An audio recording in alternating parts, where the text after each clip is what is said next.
Hello बच्चों, उम्मीद करता हूँ आप सब लोग बहुत अच्छे होंगे। मैं हूँ गणेश राणा कोटी। हमने फिज़िक्स का एक पैकेज बनाया है उन बच्चों के लिए जो 12th में हैं और बोर्ड के लिए प्रिपेयर कर रहे हैं। और ये 3rd चैप्टर का 4th लेक्चर है।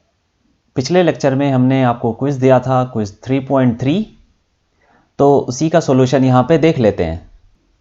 इसमें बोल रहा है कि a wire of 20 ohm resistance is stretched to double its original length. मतलब एक वायर है जिसका रेजिस्टेंस 20 ओम दे रखा है, उसको हमने स्ट्रेच करके खींच के उसकी लेंथ डबल कर दी। तो ऐसा क्वेश्चन हम थोड़ा पहले कर चुके हैं। एक वायर ले लेते हैं जिसका रेजिस्टेंस 20 ओम है और इसको हमने खींच के डबल कर दिया। ऐसे मान लेते हैं कि हमने डबल कर दिया ये। तो इसका रेजिस्टेंस, चलो इसकी लेंथ L मान लेते हैं और ये कितना हो जाएगा, फिर 2L हो जाएगा। ठीक, आगे क्या बोल रहा है, it is then cut into 4 equal parts. अब इसके हमने 4 टुकड़े कर दिए, 4 टुकड़े बराबर कर दिए, 4 इक्वल पार्ट्स, 4 बराबर टुकड़े कर दिए। तो हर एक टुकड़े की लेंथ कितनी होगी, 2L/4 हो जाएगी। तो ऐसे ये 4 टुकड़े हो जाएंगे।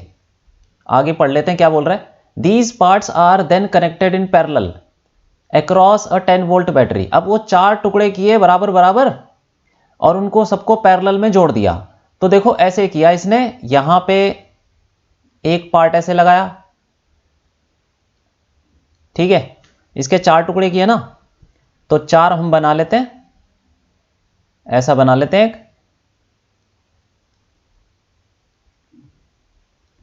और इन सबको उसने किस में जोड़ दिया, पैरेलल में।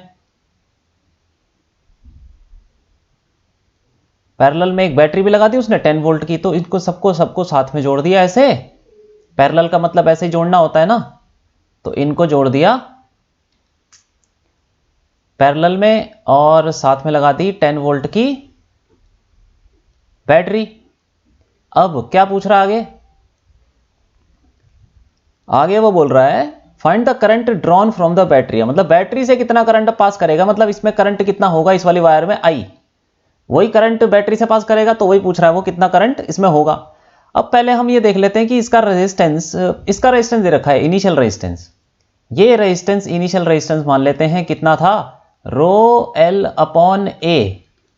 तो एरिया ऑफ क्रॉस सेक्शन मान लेते हैं, इसका कुछ एरिया ऑफ क्रॉस सेक्शन होगा, लेकिन इसका एरिया ऑफ क्रॉस सेक्शन मान लेते हैं A1 मान लेते हैं। और हम ये पहले कर चुके हैं कि इसमें जब हम इसको खींच देंगे तो क्या चीज सेम रहेगी, एक तो रेजिस्टिविटी सेम रहेगी, दूसरा वॉल्यूम सेम रहेगा। तो वॉल्यूम अगर सेम रहेगा तो ऐसे बोल सकते हैं इनिशियल वॉल्यूम कितना है, area into length equal to final volume कितना हो जाएगा, एरिया इंटू 2L। तो A1 इंटू 2L, तो A1 की वैल्यू आ जाएगी A/2। ठीक है, ये हो गया, LL कट जाएगा ऐसे, A1 की वैल्यू आ गई A/2। अब क्या करेंगे, अब इसका रेजिस्टेंस निकालते हैं। तो रेजिस्टेंस कितना हो जाएगा इसका, फाइनल रेजिस्टेंस मान लेते हैं। फाइनल रेजिस्टेंस हो जाएगा वही ρL/A। रो तो सेम रहेगा क्योंकि मटेरियल तो सेम है। लेंथ कितनी हो गई, 2L हो गई, 2L अपॉन एरिया कितना हो गया A1। अब A1 की वैल्यू डाल देंगे A/2, तो ये आ जाएगा ρ2L/A/2 और फिर ये 2 ऊपर चला जाएगा, आ जाएगा ये 4ρL/A। मतलब RF जो फाइनल इस वाली वायर का रेजिस्टेंस कितना हो जाएगा, 4 टाइम्स ρL/A। अब हमें पता है कि इनिशियल रेजिस्टेंस उसने दे रखा है, इस वाली वायर का रेजिस्टेंस कितना है 20 ओम, तो इसकी वैल्यू 20 ओम है, 20 ओम है।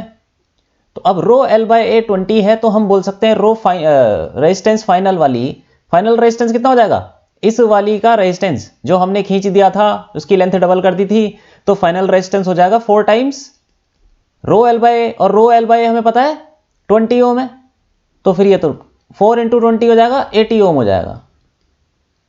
ठीक है, 80 ओम आ गया। अब इसके हमने बराबर 4 टुकड़े कर दिए, तो हर एक रेजिस्टेंस, इसको ले लेते हैं R। अगर हमने बराबर टुकड़े कर दिए तो सबका रेजिस्टेंस सेम होगा ना, कितना होगा R। एक अगर वायर है 2L लेंथ की, तो उसके अगर हम 4 टुकड़े करेंगे तो इसकी लेंथ कितनी होगी, इस वाले की एक की लेंथ होगी। अगर हम मैं अलग से बनाऊं, इस वाले को मैं अलग से बनाता हूं, इसकी लेंथ हो जाएगी 2L/4। तो L/2 हो गया, सही है कि नहीं। 2L वाली लेंथ को इस वाली वायर को अगर मैं 4 टुकड़े करूं तो हर एक की लेंथ क्या होगी 2L/4, तो 2L/4 मतलब L/2 हो गया। और इसका एरिया ऑफ क्रॉस सेक्शन तो उतना ही है A1 जो कि A/2 है, ठीक। तो अब मैं इसका रेजिस्टेंस निकालना चाहूं, अगर मैंने ले लेता हूं R, क्योंकि अगर इसका R होगा तो बाकी सबका भी R होगा, क्योंकि देखने में तो सेम, इसका एरिया भी क्रॉस सेक्शन उतना ही है, उसकी लेंथ उतनी है, सबकी लेंथ और एरिया ऑफ क्रॉस सेक्शन बराबर है ना, इसीलिए एक कम अगर मैं R ले लेता हूं बाकी सबका रेजिस्टेंस भी R हो जाएगा। तो R निकाल लेता हूं। R की वैल्यू क्या होगी, सेम फॉर्मूला लगाएंगे, रो L/A, रो तो सेम है क्योंकि ये मटेरियल तो सेम ही है। लेंथ कितनी है, लेंथ है L/2, तो ये L/2 और एरिया कितना है A1, और A1 की वैल्यू है A/2। एरिया तो उतना ही रहेगा ना, हमने तो सिर्फ काटा है ना, इसको खींचा तो नहीं है ना, तो एरिया सेम रहेगा लेकिन लेंथ अलग हो जाएगी, L/2 हो जाएगी। एरिया A1 ही रहेगा जितना इस वाली वायर का था। तो अब ये यहां पे डाल देते हैं A/2, तो हो जाएगा रो L/2 इंटू A1 की वैल्यू कितनी है A/2, और 2 कट गया और ये आ गया रो L/A, रो L/A हो गया। तो ये मतलब रो L/A की वैल्यू कितनी थी 20, तो ये 20 ही हो जाएगा। इसका रेजिस्टेंस 20, सबका रेजिस्टेंस 20 ओम, ठीक। अब वो बोल रहा है कि अब पैरेलल में जोड़ दिया, पैरेलल में इक्विवेलेंट रेजिस्टेंस निकालते हैं, इसका इक्विवेलेंट सर्किट बना लेते हैं। ऐसा होगा कुछ, ये देखो वैसे देखने में तो हमने वायर बनाया है लेकिन ये होगा तो सिंबल तो उसका ये होगा ना, कुछ ऐसा रेजिस्टेंस लगा रखा है। ये दिखाने का रेजिस्टेंस दिखाने का ये तरीका होता है ना। तो ये 4 रेजिस्टेंस ऐसे लगे हुए हैं, इसका इक्विवेलेंट रेजिस्टेंस जो भी होगा हम इक्विवेलेंट सर्किट बना लेते हैं। तो यहां पे R इक्विवेलेंट हो जाएगा और बैटरी भी सेम रहेगी, और फिर कुछ ना कुछ करंट इसमें जाएगा, वो जो हमने माना था I, 10 वोल्ट की बैटरी ही रहेगी, और हमको I निकालना है, R इक्विवेलेंट निकालना है। अब R इक्विवेलेंट क्या होगा, सब सारे रेजिस्टेंस सीरीज में पैरेलल में लगे हुए हैं, तो पैरेलल का फॉर्मूला लगा लेते हैं। क्या होता है पैरेलल का formula, 1/R equivalent equal to 1/R plus 1/R plus 1/R, ठीक है। तो कितना हो गया, ये 4/R हो गया। अब इसको रेसिप्रोकल कर लेंगे तो R इक्विवेलेंट कितना आ जाएगा, R/4, और हमें पता है कि R की वैल्यू कितनी है 20/, R की वैल्यू 20 है, तो 20/4 आ जाएगा, ये इससे कट जाएगा, कितना आ गया 5, तो ये आ जाएगा 5 ओम। R इक्विवेलेंट आ गया हमारा 5 ओम। अब हम ओम्स लॉ लगा लेंगे इसमें, तो I आ जाएगा। ओम्स लॉ कैसे लगाएंगे, V इक्वल टू IR, तो V कितना है 10 equal to I into R equivalent, यहां पे V लिख लेते हैं अभी। तो ये R इक्विवेलेंट कितना हो जाएगा, I कितना आ जाएगा, V की वैल्यू 10 है, R इक्विवेलेंट है 5, तो ये आ गया 2 एम्पेयर। तो हमारा करंट आ गया, जो करंट उसने पूछा था बैटरी से कितना करंट ड्रॉ होगा, ड्रॉ का मतलब निकलेगा, तो वो आ गया 2 एम्पेयर, ठीक है। तो ये हो गया हमारा क्वेश्चन। अब आगे बढ़ते हैं, अपना लेक्चर शुरू करते हैं। इसमें सबसे पहले पढ़ेंगे हम कॉम्बिनेशन ऑफ सेल्स, मतलब जैसे हमने रेजिस्टेंस को हमने पढ़ा, सीरीज में लगाते हैं तो इक्विवेलेंट रेजिस्टेंस क्या आता है, पैरेलल में लगाते हैं तो इक्विवेलेंट रेजिस्टेंस फिर क्या आता है, उसके फॉर्मूले भी निकाल चुके हैं। तो वैसे ही कॉम्बिनेशन ऑफ सेल का भी कॉम्बिनेशन होता है। सेल का मतलब एक सेल है जैसे जिसमें ये बैटरी की तरह है और साथ में इंटरनल रेजिस्टेंस पढ़ चुके हैं ना, मतलब इस पूरे को सेल बोलते हैं। ये हम देख चुके हैं कि इस पूरे को एक सेल बोला जाता है। ये एक सेल है, ये एक और सेल है, यहां पे 2 सेल लगा रखे हैं हमने। तो ये दोनों सेल अब कॉम्बिनेशन में पढ़ेंगे कि अब सेल्स को हमने सीरीज में लगा दिया या पैरेलल में लगा दिया तो क्या होगा। अब ये दोनों देखो सीरीज में लगे हुए हैं, एक के पीछे एक, जैसे रेजिस्टेंस लगते हैं ना सीरीज में, वैसे ही ये सेल्स भी सीरीज में लगते हैं और पैरेलल में भी लगते हैं। अब यहां पे देखो इसका इक्विवेलेंट सर्किट, इक्विवेलेंट सेल, अगर इन दोनों को हटा के हम एक एक ही सेल लगाना चाहें, जैसे हमने रेजिस्टेंस में पढ़ा कि बहुत सारे रेजिस्टेंस लगे हुए हैं, तो उन सबको हटा के एक रेजिस्टेंस लगाना चाहें तो उसकी वैल्यू क्या होगी, उसको बोलते हैं इक्विवेलेंट रेजिस्टेंस। तो वैसे ये यहाँ पे 2 सेल लगा रखे हैं, अभी हम 2 पढ़ लेते हैं, बाकी तो उसको जनरलाइज कर देंगे। 2 सेल लगा रखे हैं तो उसको हटा के हम एक सेल लगाना चाहते हैं, तो वो उस सेल को बोलेंगे इक्विवेलेंट सेल, और वो ये है, यहां पे इसको बोलेंगे इक्विवेलेंट सेल। ये ठीक, इक्विवेलेंट सेल हो गया। तो ऐसे ही हम पढ़ेंगे अब ये इक्विवेलेंट सेल का ईएमएफ कितना होगा और ये रेजिस्टेंस, इंटरनल रेजिस्टेंस कितना होगा। ठीक है, यहां पे क्या है, 2 सेल दे रखे हैं जिसमें कि एक सेल का ईएमएफ है E1 और उसका इंटरनल रेजिस्टेंस R1, दूसरे सेल का ईएमएफ E2 और इंटरनल रेजिस्टेंस R2। ईएमएफ हम पढ़ चुके हैं ना, क्या होता है कि वही पोटेंशियल डिफरेंस जब कोई करंट ना फ्लो करे, ये भी कुछ 2 वोल्ट 4 वोल्ट कुछ ना कुछ तो होगा।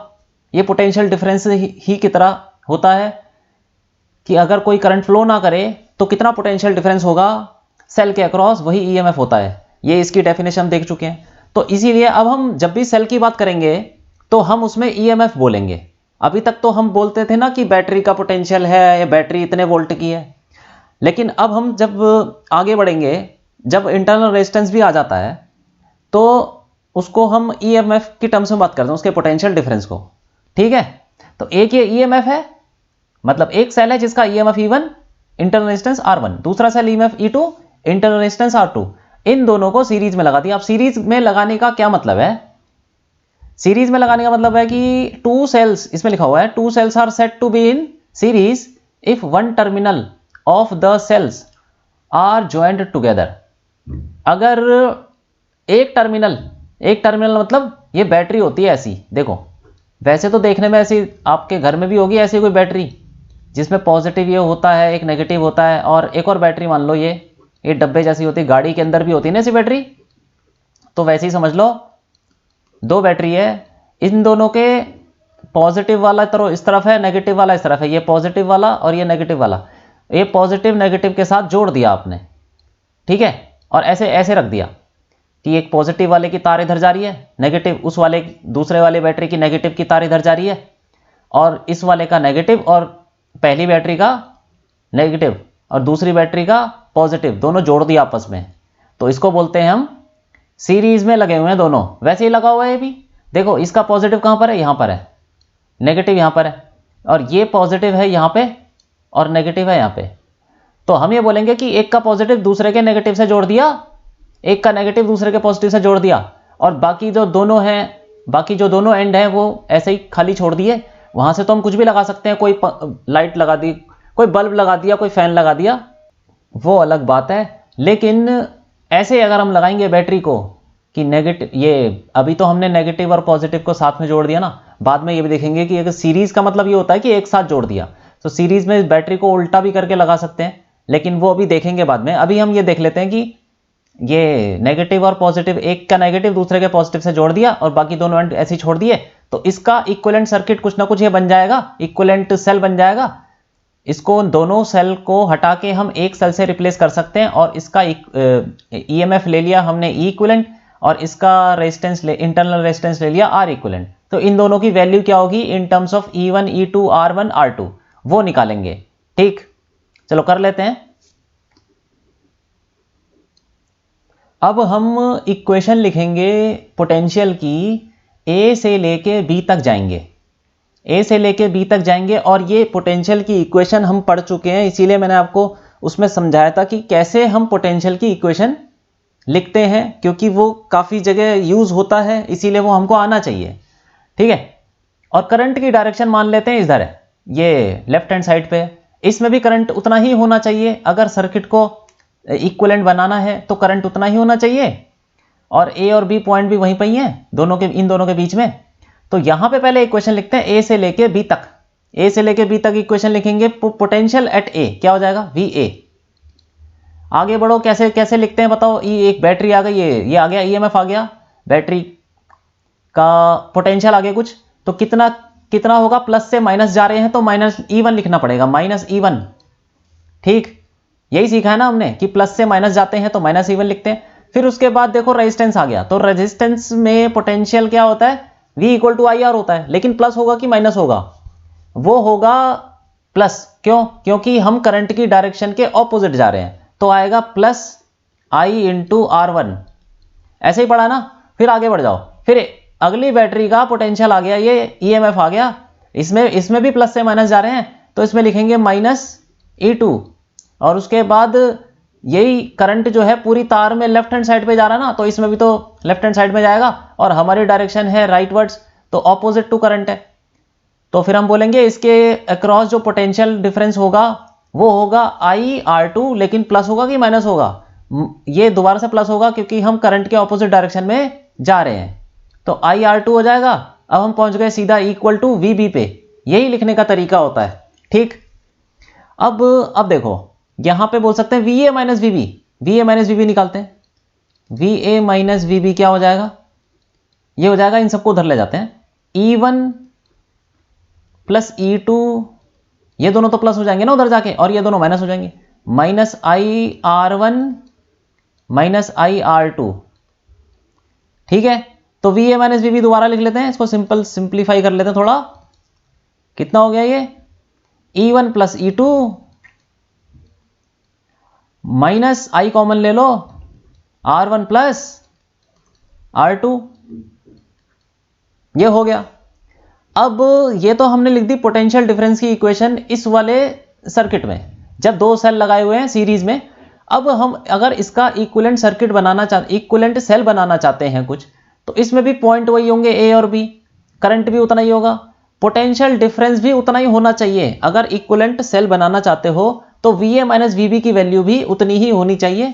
तो यहां से भी लिख लेते हैं, VA माइनस VB क्या आएगा, तो VA minus VB equal to, पहले वो इक्वेशन लिख लेते हैं ना, VA से चलते हैं आगे, तो ये हो गया प्लस और इधर हो गया माइनस, तो VA आगे क्या आएगा, ये EMF मिला, EMF प्लस से माइनस जा रहे हैं हम, तो क्या हो जाएगा माइनस E इक्विवेलेंट, ठीक है, E इक्विवेलेंट हो गया। और उसके बाद आगे बढ़ते हैं तो रेजिस्टेंस मिलता है, रेजिस्टेंस में करंट ऑपोजिट डायरेक्शन में जा रहा है, हम A से भी जा रहे हैं तो करंट ऑपोजिट डायरेक्शन में जा रहा है, तो कितना हो जाएगा ये माइनस प्लस आ जाएगा, प्लस IR इक्विवेलेंट, ये हो जाएगा इक्वल टू, पहुंच गए हम B पे, तो ये तो सीधा VA माइनस VB, यहां से क्या आ जाएगा, VA माइनस VB, यह आ जाएगा E इक्विवेलेंट, इन दोनों को इधर ले जाते हैं राइट हैंड साइड पे, E equivalent minus IR equivalent, ठीक है। अब ये दो इक्वेशन आ गई हमारी, ये वाली इक्वेशन आई थी जब हमने इसमें VA माइनस VB निकाला था, और ये पोटेंशियल डिफरेंस हमने, ये इक्वेशन तब निकली थी जब हमने इक्विवेलेंट सेल पे के अक्रॉस पोटेंशियल डिफरेंस निकाला था, ये आ गया। अब इन दोनों को VA माइनस VB तो बराबर होने चाहिए अगर हम इक्विवेलेंट सेल बनाना चाहते हैं, तो ये वाला VA माइनस VB और ये वाला VA माइनस VB दोनों को बराबर कर देंगे। तो नेक्स्ट पेज पे कर लेते हैं, तो ये आ जाएगा VA माइनस VB पहले वाली इक्वेशन से था E1 plus E2 minus I R1 plus R2, ठीक है। और दूसरी वाली इक्वेशन से था E equivalent minus I R equivalent. अब देखो इन दोनों को कंपेयर करते हैं कि E इक्विवेलेंट क्या हो जाएगा हमारा, E1 प्लस E2, यही है ना, तो E1 प्लस E2 क्या हो जाएगा, E इक्विवेलेंट। और I के साथ जो लिखा हुआ है वो R इक्विवेलेंट है, तो यहां पे I के साथ क्या लिखा हुआ है, R1 plus R2, minus minus तो कट जाएगा ना, तो ये हो जाएगा R equivalent equal to R1 plus R2। जैसे मैं आपको एक चीज बताता हूं, x plus suppose YZ equal to A plus YB, ऐसा कुछ है, तो आप बोलोगे कि जो A है वो x के बराबर होना चाहिए और y के साथ जो है z वो b के बराबर होना चाहिए। तो वैसे ही हमने किया है, कंपेयर करना होता है ये, ठीक है। E इक्विवेलेंट हो जाएगा E1 प्लस E2 के बराबर, और I के साथ जो लिखा हुआ है वो हो जाएगा R इक्विवेलेंट के बराबर, माइनस माइनस तो कट जाएगा, ठीक है। तो इसको बोलते हैं कंपेयर करना, दो इक्वेशन को कंपेयर करते हैं ऐसे। कंपेयर करके हमारा आ गया E equivalent E1 plus E2, R equivalent R1 plus R2। तो ऐसे अगर बहुत सारे सेल्स लगा रखे होंगे, if n cells are connected in series,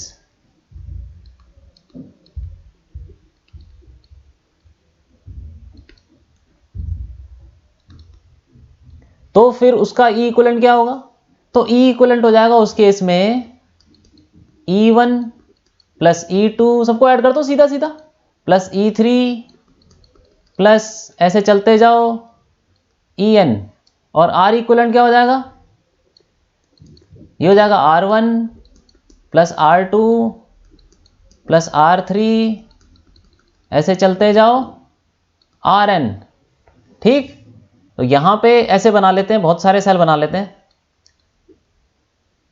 एक सेल ये बना लेते हैं, एक ये हो गया, मान लेते हैं बहुत सारे सेल ऐसे लगे हुए हैं, और इनको हमने इसके अक्रॉस ये ए ले लेते हैं, ये बी ले लेते हैं पॉइंट्स। तो ये हो जाएगा E1 R1 E2 R2 E3 R3 और En Rn। तो ये बहुत सारे सेल हमने ऐसे सीरीज में लगा दिए। तो इसका इक्विवेलेंट सर्किट ऐसे बन जाएगा, E इक्विवेलेंट जो कि होगा E1 plus E2 plus E3 up to, ऐसे करते जाओ, सबको ऐड कर दो En तक, और उसका इंटरनल रेजिस्टेंस क्या हो जाएगा? आर इक्विवेलेंट इक्वल टू सारे इंटरनल रेजिस्टेंस को ऐड कर दो। ठीक, तो ये तो हमने देख लिया। अब एक चीज और आपको बताता हूं कि अगर ऐसा होता कि ये बैटरी हमने ऑपोजिट डायरेक्शन में लगा दी, मतलब ऐसे करके, अगर मैं नेगेटिव को नेगेटिव से जोड़ देता और पॉजिटिव को खाली छोड़ देता, तो क्या होता? सपोज ऐसा ले लेते हैं, ये एक सेल ऐसे बना दिया हमने, जो E1 है और R1 उसका इंटरनल रेजिस्टेंस। दूसरा सेल बना लेते हैं ऐसे, ये इसका EMF ले लो E2 और R2 इंटरनल रेजिस्टेंस हो गया। वही पॉइंट है A और B। अब क्या होगा? अब भी कुछ ना कुछ तो होगा ना इसका equivalent resistance, equivalent cell, equivalent EMF होगा, इक्विवेलेंट कुछ ना कुछ ये होगा इंटरनल रेजिस्टेंस। तो ऐसे मान लेते हैं कि इसका E इक्विवेलेंट कुछ ना कुछ होगा,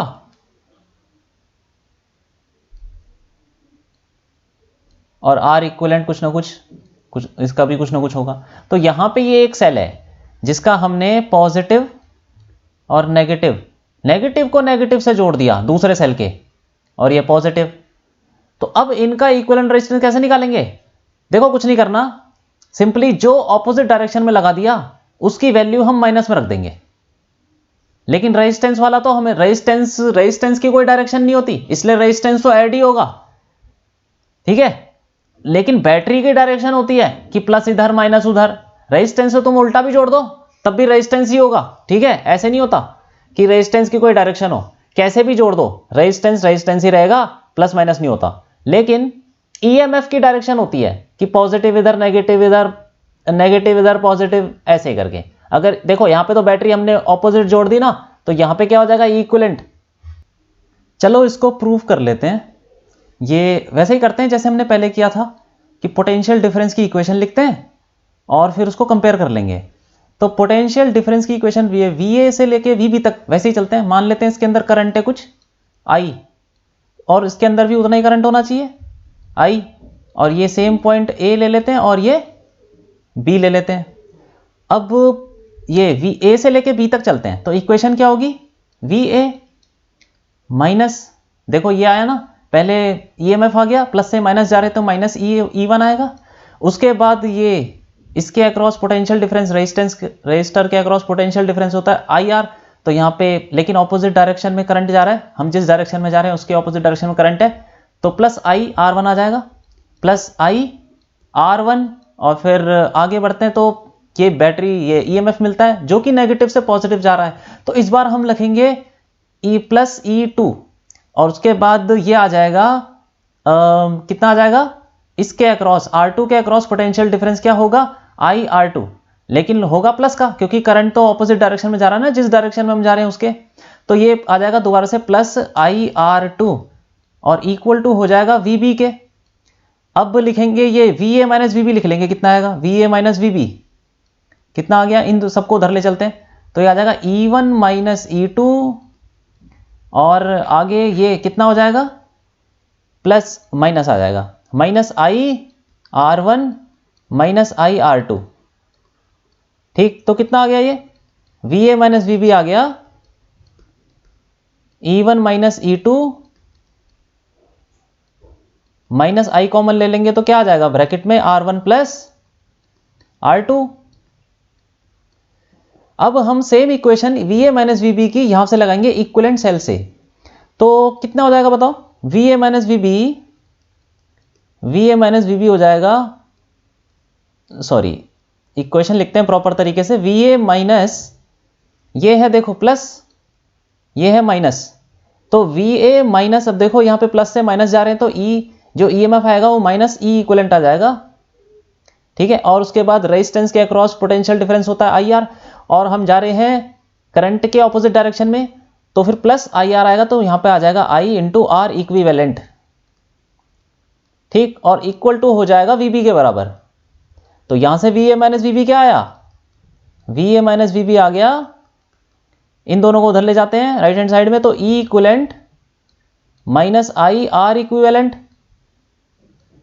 ठीक है, अब इसको इन दोनों को कंपेयर करते हैं, वैसे ही कंपेयर करेंगे। अब देखो VA माइनस VB इतना है, VA माइनस VB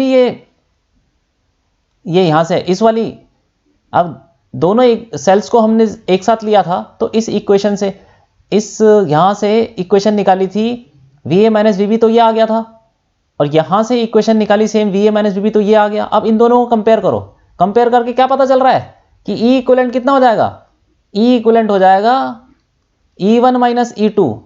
अब पता चल रहा है ना, इसलिए मैंने आपको बोला था कि अगर मैं बैटरी को उल्टा कर देता हूं एक को, तो उसकी यहां पे इसकी जगह क्या आ जाएगा, माइनस आ जाएगा, बस जिसको उल्टा कर देंगे उसकी जगह माइनस आ जाएगा। ठीक, E1 माइनस E2 और R इक्विवेलेंट क्या हो जाएगा, R इक्विवेलेंट्स को कंपेयर करो इन दोनों को, R इक्विवेलेंट हो जाएगा R1 प्लस R2, वो तो उतना ही रहेगा ना। इसका मतलब रेजिस्टेंस को तो ऐसे भी हम उल्टा सीधा नहीं कर सकते क्योंकि उसका कुछ प्लस माइनस होता ही नहीं है, लेकिन बैटरी का तो होता है ना प्लस माइनस, कि हायर पोटेंशियल लोअर पोटेंशियल, तो इसीलिए R इक्विवेलेंट कितना हो जाएगा, वो उतना ही रहेगा जितना पहले था, दोनों का सम R1 प्लस R2। ठीक, तो ये हो गया। अब देखो इसमें एक चीज और मैं आपको बताता हूं कि मान लो कि अगर ये बैटरी है 4 वोल्ट की और ये बैटरी मतलब E1 की वैल्यू है 4 और E2 की वैल्यू है 1, तो फिर हमारा E इक्विवेलेंट क्या आएगा, ये तो 3 आ जाएगा ना, 4 माइनस 1 3 आ जाएगा, तो 3 उसकी डायरेक्शन क्या होगी, जो इक्विवेलेंट बैटरी है, इक्विवेलेंट EMF है, उसकी डायरेक्शन क्या होगी, उसकी डायरेक्शन वही होगी जो इनमें से बड़ा वाला होगा। जैसे कि ये 4 वोल्ट का है तो 4 वोल्ट का है तो ये इससे बड़ा हो गया। ठीक है, 4 वोल्ट 1 वोल्ट, ये इससे E1 बड़ा है E2 से, तो जो इक्विवेलेंट EMF होगा वो उसी की तरह होगा जो बड़ा वाला होगा। मतलब इधर पॉजिटिव है ना, लेफ्ट हैंड साइड में पॉजिटिव, राइट हैंड साइड में नेगेटिव, तो जो इक्विवेलेंट वाला आएगा वो बड़े वाले की तरह ही उसी की डायरेक्शन होगी, जैसी डायरेक्शन बड़े वाले EMF की है वैसी ही डायरेक्शन E इक्विवेलेंट की होगी। ठीक, ऐसे ही बोल सकते हैं कि E इक्विवेलेंट की जो डायरेक्शन है वो बड़े वाले की डायरेक्शन की साइड में होगी, मतलब दोनों की डायरेक्शन एक तरफ, दोनों का ऐसा समझ लो, पॉजिटिव है लेफ्ट साइड में तो E इक्विवेलेंट का पॉजिटिव भी लेफ्ट साइड में होगा, बड़े वाले के साथ होगा, बड़े वाले की तरह। ठीक, अब जैसे कि अगर दोनों की डायरेक्शन सेम है, अगर यहाँ पे जैसे यहाँ पे हमने देखा था दोनों की डायरेक्शन सेम है, तो उसमें तो क्या है, उसमें तो सेम ही आएगा ना। उसमें देखो इन दोनों की डायरेक्शन सेम है, मतलब दोनों के पॉजिटिव लेफ्ट साइड में, इसका पॉजिटिव भी लेफ्ट साइड में, इसका पॉजिटिव भी लेफ्ट साइड में, तो E इक्विवेलेंट का पॉजिटिव भी लेफ्ट साइड में आएगा नेचुरली, वैसे ही आएगा। लेकिन यहाँ पे क्या है, ये ऑपोजिट है, तो किसकी साइड में आएगा, ये इसका पॉजिटिव लेफ्ट साइड में, इसका पॉजिटिव राइट साइड में, तो जो बड़ा होगा उसकी तरह आएगा ये E इक्विवेलेंट। ठीक, तो ये चीज आपको ध्यान रखनी है। ये हमने देख लिया। अब ऐसे देखो कि कितने भी हम लगा सकते हैं, सीरीज में लगा लो, सीरीज में जितने मर्जी लगा लो, इनको तुम उल्टा, इस सेल को तुम उल्टा भी कर सकते हो। जिसको उल्टा कर देंगे उसका ईएमएफ हमको नेगेटिव लेना पड़ेगा इस इक्वेशन में। ठीक है, यहां पे देखो सबके पॉजिटिव वाले हैं वो सारे लेफ्ट साइड में हैं, तो ये तो सारे ऐड हो जाएंगे, और ई इक्विवेलेंट का जो डायरेक्शन है जो पॉजिटिव है वो भी लेफ्ट साइड में आएगा। लेकिन अगर आपने कुछ सेल्स को ऑपोजिट कर दिया, उल्टा कर दिया, तो उसकी वैल्यू आपको यहां पे नेगेटिव लेनी पड़ेगी। लेकिन रेजिस्टेंस वो वैसे ही लेना पड़ेगा, रेजिस्टेंस कभी नेगेटिव पॉजिटिव नहीं होता। ठीक है, जैसे हमने यहां देखा रेजिस्टेंस तो ऐड हो रहा है ना, अगर आपने सेल को उल्टा भी लगा दिया रेजिस्टेंस तो ऐड ही होंगे, लेकिन ईएमएफ, ये ईएमएफ में साइन चेंज हो जाता है। ठीक है ना, तो ये चीज आपको याद रखनी है। ये हो गया, हमने पढ़ लिया सेल्स इन सीरीज। अब आगे बढ़ते हैं, पढ़ते हैं सेल्स इन पैरेलल पढ़ते हैं। जैसे हमने रेजिस्टेंस पढ़ा, पैरेलल में लगा के क्या होता है, इक्विवेलेंट रेजिस्टेंस आता है, वो सारे फॉर्मूले देख लिए हैं। वैसे ही सेल्स इन पैरेलल में हम सेल्स को जोड़ेंगे तो फिर इक्विवेलेंट सेल क्या बनेगा, कैसा बनेगा, फॉर्मूला क्या होगा, वो देख लेते हैं। इसमें भी वैसी कहानी होगी। अगर हमने ये पॉजिटिव एक ही तरफ है ना, ये दोनों एक ही तरफ हुए तो कुछ फॉर्मूला बनेगा, और अगर ऑपोजिट की तरफ हो गए तो फिर कुछ दूसरा ही फॉर्मूला बन जाएगा, वो बस नेगेटिव आ जाएगा, जैसे हमने पढ़ा है सीरीज में, वो बाद में देख लेंगे। पहले फॉर्मूला निकाल लेते हैं। इसमें देखो क्या बोल रहा है ये, two cells are said to be in parallel if both ends of their terminals are joint together. मतलब ये हुआ कि जैसे हमने ये देखा था, एक बैटरी मान लो ये है, ये पॉजिटिव है और ये नेगेटिव है, ऐसे ही होती है ना बैटरी, देखने में तो ऐसे ही होती है। और एक और बैटरी है, वो बना लेते हैं, उसका भी एक पॉजिटिव है और एक नेगेटिव है, ऐसे। तो पॉजिटिव वालों को जोड़ दो, नेगेटिव वाले को जोड़ दो। उल्टा भी कर सकते हैं, ऐसी कोई बड़ी बात नहीं है कि पॉजिटिव वाला नेगेटिव के साथ जोड़ देंगे, नेगेटिव वाला पॉजिटिव के साथ। तो यहां पे तो एक्चुअली यही किया कि पॉजिटिव वाला, ये पॉजिटिव है, पॉजिटिव वाले के साथ जोड़ा है इसको ऐसे, और नेगेटिव वाले को नेगेटिव के साथ जोड़ दिया। तो ये सेल्स जो होंगे ये पैरेलल में बोले जाते हैं कि दोनों एंड पॉजिटिव जोड़ दिए, नेगेटिव जोड़ दिए, तो इनको बोलता है ये पैरेलल में लगे हुए हैं। हम उल्टा भी कर सकते हैं, इस बैटरी को अगर हम ईएमएफ को उल्टा लगा दें तो वो फॉर्मूले में सिर्फ माइनस आ जाएगा, बाकी सब कुछ नहीं रहेगा, जैसे हमने सीरीज में देखा, वो बाद में देखेंगे। पहले सिंपल सा ये कर लेते हैं कि अगर दोनों पॉजिटिव को जोड़ दिया हमने साथ में और दोनों नेगेटिव को जोड़ दिया साथ में, तो फिर इक्विवेलेंट ईएमएफ और इक्विवेलेंट रेजिस्टेंस क्या बनेगा, वो चीज फॉर्मूले निकाल लेते हैं। तो वैसे ही करना है। मान लेते हैं कि इसके अंदर करंट जा रहा था कुछ ऐसे, मान लेते हैं आई, और फिर वो क्या करेगा, वो टूट जाएगा ना, थोड़ा ऊपर थोड़ा नीचे। तो इसमें मान लेते हैं I1 जा रहा है और इसमें I2 जा रहा है, ऐसे बोल सकते हैं।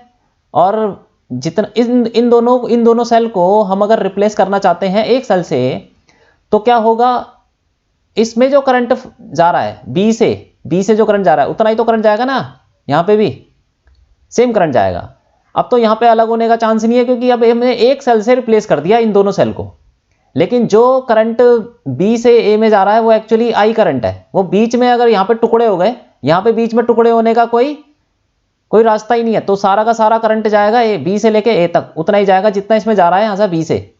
ठीक है, तो यहां पे मैं आपको पहले बना लेता हूं। यहां पे जो सेल है, ये एक सेल ये रहा जिसका कुछ ईएमएफ है और कुछ इंटरनल रेजिस्टेंस है, दूसरा सेल ये रहा ईएमएफ और इंटरनल रेजिस्टेंस के साथ, E1 ईएमएफ हो गया, R1 इंटरनल रेजिस्टेंस हो गया पहले सेल का, E2 ईएमएफ हो गया, R2 इंटरनल रेजिस्टेंस हो गया दूसरे सेल का, और ये बन गया हमारा इक्विवेलेंट सेल, ऐसे, जिसका E इक्विवेलेंट है ईएमएफ और R इक्विवेलेंट हो गया internal resistance of equivalent cell. तो ये हो गया प्लस, ये हो माइनस। ठीक, अब कर लेते हैं इसको, इक्वेशन वही लगानी है हमको VA से लेके VB तक। तो कैसे लगाएं, अब VA से लेके VB तक, यहां पे इस वाले सर्किट में जाने के दो रास्ते हैं। VA से A से शुरू करोगे तो ऊपर से भी जा सकते हो B तक, और नीचे से भी जा सकते हो। तो हम दोनों तरीके से इक्वेशन लगा लेते हैं। कैसे लगाएंगे बताओ, पहले ऊपर से चलते हैं। ऊपर के रास्ते से चलते हैं, वी ए से शुरू करते हैं, तो वी ए क्या हो जाएगा, आगे बढ़ेंगे तो पहले मिलेगा ईएमएफ, वो प्लस से माइनस जा रहा है तो लिखेंगे माइनस E1, और उसके बाद इसमें देखो इसके अक्रॉस पोटेंशियल डिफरेंस होगा I1 इंटू R1, और वो भी प्लस का, क्योंकि आपके जाने की डायरेक्शन करंट के ऑपोजिट डायरेक्शन में है, तो यहां पर आ जाएगा प्लस I1 इंटू R1, और आगे बढ़ जाओ, आगे बढ़ जाएगा सीधा B मिल जाएगा, equal to B, equal to VB। अब दूसरे तरीके से जाते हैं, नीचे से जाते हैं, तो देखते हैं कैसे इक्वेशन बनती है।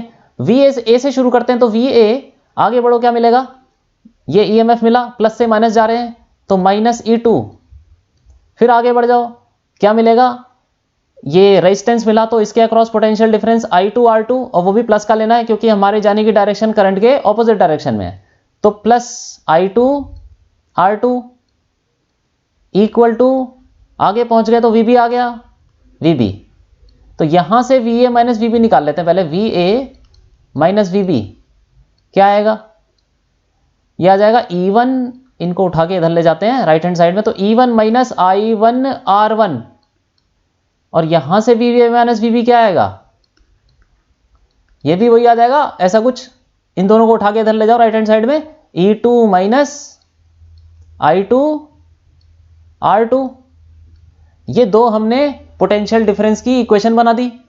अब इक्विवेलेंट सर्किट में भी यही इक्वेशन बनाते हैं, तो देखते हैं क्या आएगा। इक्विवेलेंट सर्किट के लिए कैसे लिखेंगे, VA, यहां से शुरू करते हैं, ए से, VA हो गया, आगे बढ़ते हैं तो ये मिल गया EMF, ये पॉजिटिव से नेगेटिव ही जा रहा है, तो माइनस E इक्विवेलेंट, आगे बढ़ते हैं तो क्या आएगा, पोटेंशियल डिफरेंस अक्रॉस, ये R इक्विवेलेंट कितना हो जाएगा, I इंटू R इक्विवेलेंट, तो ये हो जाएगा प्लस, प्लस का, क्योंकि हमारे जाने की डायरेक्शन करंट के ऑपोजिट डायरेक्शन में, plus IR equivalent equal to B पे पहुंच गए, VB हो गया।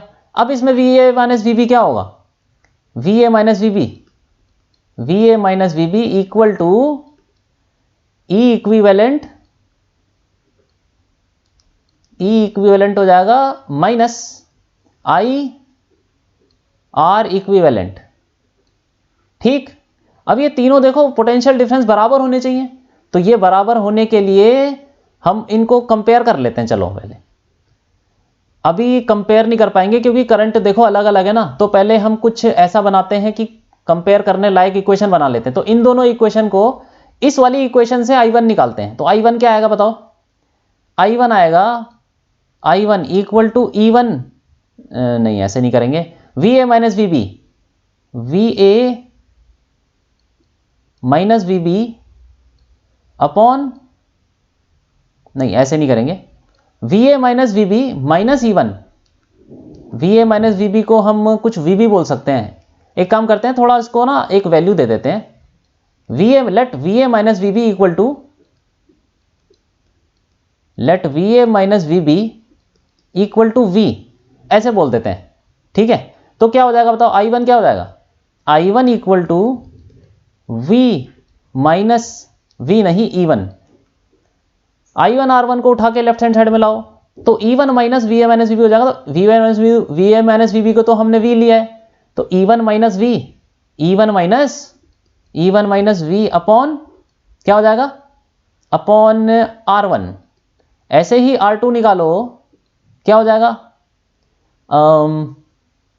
ठीक है, या तो फिर हम उसको ऐसे करते हैं, चलो अभी ऐसे ही कर लेते हैं, इसको I1 को हम लिख लेते हैं, I1 equal to E1 upon R1 minus V upon R1, ठीक है।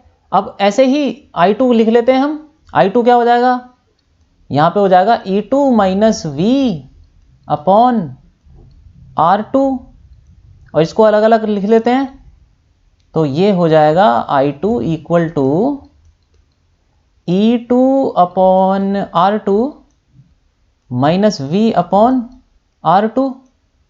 सिमिलरली ऐसे ही इसको लिख लेते हैं, इस वाले I को, इस वाली इक्वेशन से, तो I क्या हो जाएगा, I equal to E equivalent minus V upon R equivalent, और इसको हम अलग से लिख लेंगे अलग अलग करके, तो ये हो जाएगा E equivalent upon R equivalent minus V upon R equivalent. ठीक, अब देखो यहाँ पे ये जो करंट आ रहा है I, ये थोड़ा सा इधर चला गया और थोड़ा नीचे चला गया, मतलब I करंट आया, थोड़ा सा ऊपर चला गया I1 और थोड़ा नीचे चला गया I2। तो ऐसा बोल सकते हैं कि जितना करंट आया I वो I1 प्लस I2 के बराबर हो जाएगा। तो इसको हम ऐसे लिख लेंगे I equal to I1 plus I2। अब ये जो वैल्यू हमने निकाली है I1 I2 की, इसमें से यहाँ से I1 I2 I इन तीनों वैल्यू को उस इक्वेशन में डाल देते हैं। तो क्या हो जाएगा, ये I1 हमको पता है ये है, रख देते हैं इसको। I1 क्या है, E1 upon R1 minus V upon R1 plus I2 की वैल्यू क्या है, E2 upon I1 plus I2 पहले लिख रहे हैं, ठीक है। इसको या तो ऐसे लिख लो I1 plus I2 equal to I। तो I1 की वैल्यू ये है E1 by R1 minus V by R1 plus I2 की वैल्यू है E2 by R2 minus V bye R2 और इक्वल टू I की वैल्यू क्या है, E equivalent upon R equivalent minus V upon R equivalent, यही निकाला है। अब देखो यहाँ पे क्या है, हम इन दोनों इक्वेशन इसको E1 और E2 वाले को साथ में लिख लेंगे, E1 plus E1 upon R1 plus E2 upon R2 minus, और इन दोनों में से हम V कॉमन ले लेंगे तो क्या आ जाएगा, यह आ जाएगा 1 upon R1 plus 1 upon R2। ठीक है ना, ये हो गया, हमने माइनस V कॉमन ले लिया तो 1 upon R1 plus 1 upon R2 बच गया। अब इक्वल टू यहाँ पे क्या आ जाएगा, ये तो ऐसे ही रहेगा, E equivalent upon R equivalent minus V upon R equivalent. ठीक है, अब देखो यहाँ पे हम सीधा बोल सकते हैं कि अब इन दोनों इक्वेशन को कंपेयर करते हैं, इसको ऐसे ब्रैकेट में लिख लेते हैं। तो देखो ये E equivalent upon R equivalent किसके बराबर हो जाएगा, इस पूरे के बराबर हो जाएगा, E1 by R1 plus E2 by R2। तो इसको लिख लेंगे हम E equivalent upon R equivalent equal to E1 upon E1 upon R1 plus E2 upon R2। और ये दूसरा वाला, ये इसको कंपेयर कर लेंगे, V के साथ क्या लिखा हुआ है, माइनस माइनस तो कैंसिल हो जाएगा, V के साथ लिखा हुआ है 1 upon R1 plus 1 upon R2 और यहाँ पे V के साथ लिखा हुआ 1 अपॉन R इक्विवेलेंट। तो हम इसको ऐसे ही बोल सकते हैं 1 अपॉन R इक्विवेलेंट हो जाएगा किसके बराबर, 1 upon R equivalent equal to 1 upon R1 plus 1 upon R2। तो ये हमने फॉर्मूला निकाल दिए किसके लिए, R इक्विवेलेंट तो यहां से आ जाएगा, जो भी इक्विवेलेंट बैटरी होगी उसका जो R इक्विवेलेंट है वो यहां से आ जाएगा, ये इस फॉर्मूले से, और R इक्विवेलेंट जो भी आएगा उसको हम इसमें रख देंगे तो E इक्विवेलेंट की वैल्यू भी आ जाएगी। तो इस फॉर्मूले को हम अगर याद कर सके तो सही रहेगा, हम सीधा E इक्विवेलेंट और R इक्विवेलेंट निकाल सकते हैं। अब देखो R इक्विवेलेंट ये पैरेलल वाला फॉर्मूला ही तो लग रहा है ना, तो आप ऐसे भी याद कर सकते हो, जब सेल्स पैरेलल में होते हैं तो ये सेल्स पैरेलल में हैं तो R इक्विवेलेंट जो भी आएगा इनके इंटरनल रेजिस्टेंस को पैरेलल में ही, पैरेलल का फॉर्मूला लगा के हम R इक्विवेलेंट निकाल सकते हैं। और E इक्विवेलेंट का फॉर्मूला हम थोड़ा याद कर लें तो सही है, E equivalent upon R equivalent equal to E1 by R1 plus E2 by R2। अब देखो ऐसा है कि अगर हम ये बोलते कि बैटरी का, देखो इस वाली बैटरी का जो पॉजिटिव वाला टर्मिनल है वो किधर है, वो लेफ्ट साइड में है, और नीचे वाली E2 वाले का भी पॉजिटिव टर्मिनल लेफ्ट साइड में है। तो दोनों बैटरी का पॉजिटिव टर्मिनल लेफ्ट साइड में है और नेगेटिव टर्मिनल राइट साइड में है। तो जो इक्विवेलेंट बैटरी आएगी उसका पॉजिटिव टर्मिनल भी लेफ्ट साइड में होगा। ठीक है, ये तो सिंपल सी बात है। लेकिन अगर ऐसा हो जाए कि एक बैटरी ऐसे लगी हो, ये वाली ऐसी, अगर ऐसी बैटरी लगी हो, एक पॉजिटिव टर्मिनल एक है लेफ्ट साइड में और नेगेटिव राइट साइड में है, और दूसरी बैटरी का ऑपोजिट लगा दियो कि पॉजिटिव है राइट साइड में और नेगेटिव है लेफ्ट साइड में, तब क्या होगा, तब भी देख लेते हैं। अब इसको प्रूफ करने की जरूरत नहीं है, इसको हम सीधा बोल सकते हैं, जैसे हमने सीरीज में प्रूफ किया था ना, वैसे प्रूफ करने की कोई जरूरत नहीं थी, लेकिन मैंने तो समझाने के लिए प्रूफ किया था। इसमें हम सीधा बोल सकते हैं ये R1 है, ये E1 है, और ये E2 ले लो, और ये R2 ले लो। तो इसमें जब इक्विवेलेंट आप बैटरी बनाओगे तो ये ऐसी तब बनेगी, ऐसी बनेगी, इसको लिख लेते हैं R इक्विवेलेंट और E इक्विवेलेंट, ठीक है, ये प्लस, ये पॉजिटिव और ये नेगेटिव। तो ये देखो इसमें क्या है, E1 और E2 ऑपोजिट है ना, तो E2 की वैल्यू आ जाएगी नेगेटिव। अब इसमें ये भी बात है, देखो हमने जो E इक्विवेलेंट, ये इसमें से कौन सा बड़ा होगा, मान लेते हैं कि E1 बड़ा है, मान लेते हैं ये E1 की वैल्यू 4 वोल्ट है और E2 की वैल्यू 1 वोल्ट है, तो कुछ ना कुछ जो भी आएगा E इक्विवेलेंट आएगा, उसका जो पॉजिटिव टर्मिनल होगा वो बड़े वाले की तरफ ही होगा, बड़े वाले के साइड। मतलब बड़े वाला कौन सा है, E1, और E2 में से बड़ा कौन सा है, मान लेते हैं कि E1 बड़ा है। तो जैसे E1 लगा हुआ है कि पॉजिटिव टर्मिनल लेफ्ट साइड में है, तो इस E इक्विवेलेंट का पॉजिटिव टर्मिनल भी बड़े वाले की तरह ही होगा, पॉजिटिव टर्मिनल लेफ्ट साइड में होगा, जैसे हमने सीरीज में देखा वैसे ही पैरेलल में। तो जो बड़ा वाला बैटरी, बड़े वाला EMF है, उसी की साइड होगा E इक्विवेलेंट, ठीक। और ये कितना होगा, ये कैसे निकालेंगे, E इक्विवेलेंट, यहां पे सीधा E2 की वैल्यू नेगेटिव रख देंगे। तो हम यहां पे इसके लिए इक्वेशन लगा सकते हैं, E equivalent upon R equivalent equal to E1 upon R1। ये तो वैसे ही है, लेकिन यहां पे E2 की जगह आ जाएगा माइनस E2 अपॉन R2, ठीक। और R इक्विवेलेंट क्या होगा, R इक्विवेलेंट के लिए सीधा फॉर्मूला यही लगाना है, क्योंकि रेजिस्टेंस हमको पता है कि उल्टा सीधा तो होता नहीं है, इसीलिए ये इसका फॉर्मूला सीधा पैरेलल वाला ही लग जाएगा, जो पहले फॉर्मूला लगा था सेम वही फॉर्मूला लगेगा, क्योंकि रेजिस्टेंस का कोई डायरेक्शन नहीं होती, प्लस माइनस नहीं होता, सिर्फ बैटरी की होती है। बैटरी को उल्टा लगाने से उस पर फर्क पड़ जाएगा E इक्विवेलेंट पे। तो ये हमें याद रखना है कि अगर बैटरी को हम पैरेलल में भी जोड़ दें, और अगर उसका ये पॉजिटिव एक तरफ, दूसरे का पॉजिटिव दूसरी तरफ, ऐसा कुछ लगा रखा है, अगर सेम डायरेक्शन में है तब तो ठीक है, वो फॉर्मूला लग जाएगा सीधा सीधा, प्लस आ जाएगा हर जगह। लेकिन अगर एक बैटरी को ऑपोजिट कर दोगे तो क्या हो जाएगा, माइनस आ जाएगा, ठीक है।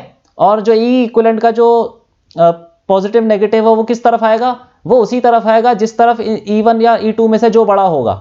अगर मान लो कि ये E2 बड़ा होता E1 से, तो फिर इस E इक्विवेलेंट का पॉजिटिव वाला राइट साइड में आ जाता और नेगेटिव वाला लेफ्ट साइड में आ जाता, ठीक है। तो ये चीजें आपको ध्यान रखनी है। और ये फॉर्मूला हमने निकाल लिया पैरेलल के लिए, ये हो गया कॉम्बिनेशन ऑफ सेल्स। अब आगे बढ़ते हैं। तो ये लेक्चर हो गया यहाँ पे खत्म, और क्विज 3.4 आपके लिए, आप इसको करिए और इसका सॉल्यूशन हम करेंगे नेक्स्ट लेक्चर में, ठीक है। तो मिलते हैं फिर नेक्स्ट लेक्चर में।